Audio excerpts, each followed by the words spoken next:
Алтынбекұлы Аңсат, мектебім 248 орта мектептің 10 сынып оқушысы Алтынбекұлы Аңсат.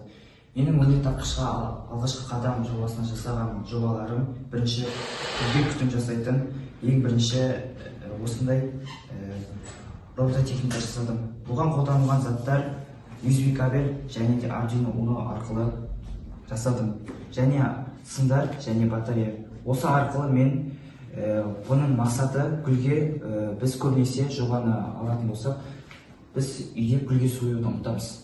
Сол себепті мен осы роботты жасадым. Осы арқылы біз екі сым арқылы өзіміздің гүлге осы қою арқылы гүлдің ылғалдылығын біле аламыз.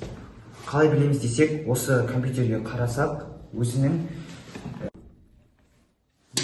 көріп тұрғандай, өздеріңіз 92% бәрі жақсы деп көрсетеді. Ал 30-дан төмен болатын болса, осы жердегі лед шам жанып, адамға ескерту ретінде беріледі. Және де менің екінші жобам жалған детектор деп аталады. Бұның мақсаты адамның шын өтірік айту арқылы біледі. Биологияда келетін болсақ, адамның саусақ терісінде биологиялық тілмен тұздар бөліну арқылы, осы көп тұз бөлінсе, адам терілейді, сол арқылы өтірік айтқанын біліп отырады. Жобамен таныстырылым аяқталды. Назарларыңызға рахмет.